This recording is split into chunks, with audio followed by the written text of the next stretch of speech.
Dear students, अस्सलाम वालेकुम। मैं हूं engineer Zulfiqar Ali Shah and you are watching civil 354 concrete technology and RCC design online lectures. तो स्टूडेंट्स, आज हम chapter number 11 design of one way slab start करते हैं। तो design of one way slab पढ़ने से पहले आपको ये पता होना चाहिए कि वन वे स्लैब की डेफिनेशन क्या है और किस स्लैब को आप वन वे स्लैब कहेंगे। तो one way slab is a slab which is supported by beam or walls on the two opposite sides to carry the load along one direction. One way slab ऐसी slab को कहते हैं जो कि दो sides के ऊपर या तो बीम उसे सपोर्ट कर रहा हो या वॉल सपोर्ट कर रही हो। सिर्फ दो साइड्स के ऊपर अगर ऐसी स्लैब हो जिसके सिर्फ दो साइड्स के ऊपर दीवार हो और दो साइड्स के ऊपर दीवारें ना हो, या दो साइड्स के ऊपर बीम हो और दो साइड्स के ऊपर बीम ना हो, तो ऐसी स्लैब को आप वन वे स्लैब कहेंगे। वो किसी भी साइज की हो सकती है। ठीक है, कंडीशन ये है कि सिर्फ टू अपोजिट साइड्स के ऊपर सपोर्ट हो, टू अपोजिट साइड्स के ऊपर सपोर्ट ना हो, तो ऐसी स्लैब को आप वन वे स्लैब कहेंगे। या अगर सपोर्ट हो तो चारों साइड के ऊपर हो, तो लेकिन उसकी कंडीशन ये है कि longer span to shorter span ratio is equal और ग्रेटर देन टू। कि अगर कोई ऐसी स्लैब है जो कि चारों साइड्स के ऊपर उसको सपोर्ट मिल रही है, कि चारों साइड्स के ऊपर दीवारें हैं या चारों साइड के ऊपर बीम है, लेकिन फिर क्या होगा, फिर दूसरी कंडीशन ये है कि उसकी जो लॉन्गर स्पैन और शॉर्टर स्पैन का आप रेशो निकालेंगे तो वो रेशो ग्रेटर देन टू होगी। ग्रेटर देन टू का मतलब ये है कि उसकी जो लेंथ होगी उसकी चौड़ाई से डबल होगी या डबल से ज़्यादा होगी, तो ऐसी स्लैब को आप वन वे स्लैब कहेंगे। ये देखिए एग्जांपल, फॉर एग्जांपल ये एक आपको बीम और स्लैब सिस्टम नज़र आ रहा है। इस स्लैब के इस साइड के ऊपर बीम है और इस साइड के ऊपर बीम है, बाकी तो दो एजेस हैं वो उनके ऊपर कोई सपोर्ट नहीं है, तो ऐसी स्लैब को आप वन वे स्लैब कहेंगे। या अगर कुछ चारों साइड्स के ऊपर सपोर्ट है, इस साइड पे भी सपोर्ट है, इस साइड पे भी सपोर्ट है, इस साइड पे भी सपोर्ट है और इस साइड पे भी सपोर्ट है, तो फिर उस सूरत में ये स्लैब वन वे होगी जब इसकी लंबाई इसकी चौड़ाई से डबल होगी या डबल से ज्यादा होगी। रेशो देख लें, L X divided by L S must be greater than two, then we shall या then we can call this slab as one way slab. अब वन वे स्लैब की प्रॉपर्टी ये है कि इसमें जो लोड है वो सिर्फ एक ही डायरेक्शन में ट्रांसमिट होता है। ये देखें, इस इस स्लैब को जरा गौर से देखें, इसमें जो लोड है वो या तो इस वॉल के ऊपर ट्रांसमिट हो रहा है या इस वॉल के ऊपर ट्रांसमिट हो रहा है, तो ये एक वाई डायरेक्शन है, इसकी चौड़ाई के रुख की डायरेक्शन में ही लोड ट्रांसमिट हो रहा है। ठीक है, अब आप देखिए टू वे स्लैब क्या है। टू वे स्लैब ऐसी स्लैब को कहते हैं जो कि चारों एजेस के ऊपर सपोर्टेड हो। That slab that is supported along its four edges, ऐसी स्लैब को आप टू वे स्लैब कहेंगे। लेकिन उसकी दूसरी कंडीशन ये है, उसकी जो लॉन्गर स्पैन है और शॉर्टर स्पैन की जो रेशो है वो लेस देन टू होगी, कि उसकी लंबाई उसकी चौड़ाई के दुगने से कम होगी। ऐसी स्लैब को आप टू वे स्लैब कहेंगे।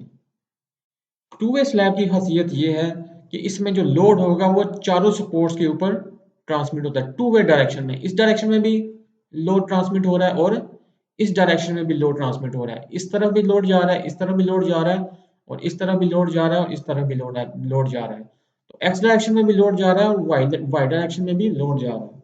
इसीलिए चूंकि टू डायरेक्शन में लोड इसका ट्रांसमिट होता है, टू डायरेक्शन में इसकी बेंडिंग होती है, तो इसलिए इसको टू वे स्लैब कहते हैं। अब इन दोनों का बेंडिंग बिहेवियर देख लें। वन वे स्लैब की जो बेंडिंग होगी वो इस डायरेक्शन में हो रही है, एक ही डायरेक्शन में। ये जो इसकी साइड है वो बिल्कुल स्ट्रेट है, इस साइड में बेंडिंग नहीं हो रही, सिर्फ इस साइड के ऊपर बेंडिंग हो रही है। जिन जिन दो सपोर्ट्स के ऊपर ये रेस्ट कर रही है स्लैब, उन्हीं के बीच में इस तरह ये बेंड होके एक डिफ्लेक्शन क्रिएट कर रही है। जबकि टू वे स्लैब की बेंडिंग इस डायरेक्शन में भी हो रही है और इस डायरेक्शन में भी हो रही है। ठीक है, ये बेसिक डिफरेंस है वन वे स्लैब और टू वे स्लैब का। इसमें वन वे स्लैब में लोड भी एक डायरेक्शन में ट्रांसमिट होता है और उसकी बेंडिंग भी एक ही डायरेक्शन में होती है। टू वे स्लैब में लोड टू डायरेक्शन में ट्रांसमिट होता है और उसकी जो बेंडिंग है वो भी टू डायरेक्शन में होगी। इसका डिजाइन प्रोसीजर भी जो आपने बीम डिजाइन आपने किया था सिंगली रीइंफोर्स्ड बीम, उससे मिलता जुलता है। स्वाय एक दो जगहों पे डिफरेंस है, वो डिफरेंस आप अभी नोट कर लेंगे। तो इसका जो डिजाइन प्रोसीजर है, हम बीम की तरह ही इसको वन वे स्लैब को डिजाइन करेंगे। तो उसके लिए हम क्या करते हैं, इसका जो शॉर्टर स्पैन है, इसके ऊपर एक यूनिट विड्थ को हम एक बीम कंसीडर कर लेते हैं और उस बीम को हम डिजाइन करते हैं एज ए, फिर उस स्लैब को हम एज ए बीम डिजाइन करेंगे। जैसे ये देख लें, अब हमने इस डायरेक्शन में कोई एक यूनिट विड्थ आपने कंसीडर कर लेनी है इस स्लैब की, और उसको बीम के तौर पे डिजाइन करेंगे और वही डिजाइन आप पूरी चौड़ाई के ऊपर आप एप्लीकेबल कर देंगे।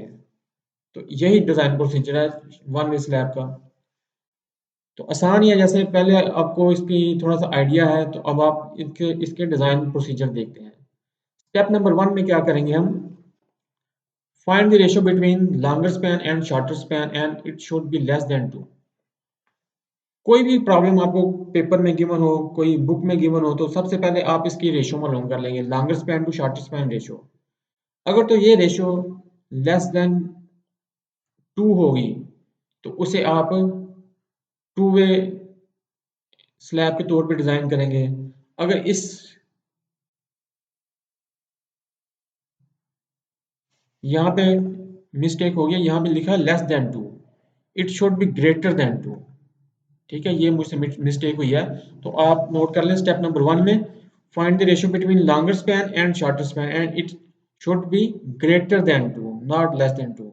ओके, इसको मैं करेक्ट भी कर देता हूँ यहाँ पे।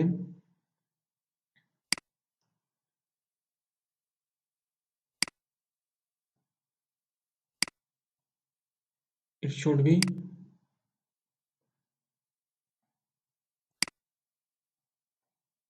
अब राइट नहीं हो रहा है माउस से,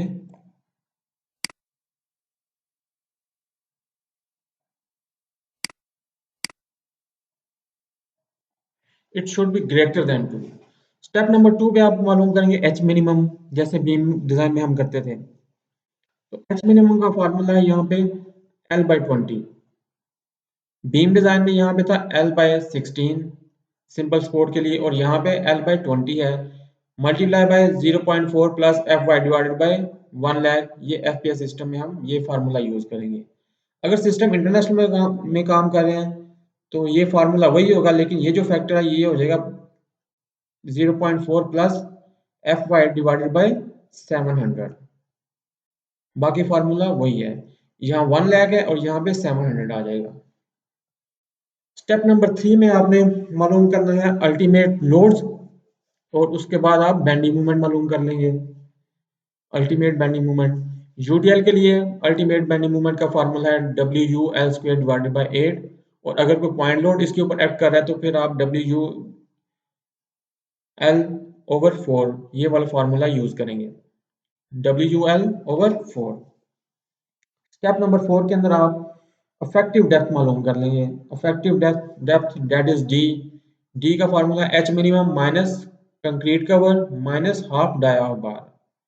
तो स्लैब के अंदर आप कंक्रीट कवर 0.75 इंचेस कंसीडर करते हैं, बीम के अंदर कंक्रीट कवर था 1.5 इंचेस, और स्लैब के अंदर कंक्रीट कवर होगा 0.75 इंचेस, और हाफ डाया बार आप 0.25 इंचेस कंसीडर करेंगे, क्योंकि स्लैब के अंदर जो नॉर्मली आप स्टील बार यूज करते हैं वो हाफ इंच डाई का होता है, और हाफ इंच का हाफ लेंगे तो आपके पास आएगा 0.25 इंचेस। नेक्स्ट आप स्टेप नंबर 5 में आप मालूम कर लेंगे assume depth of stress block A.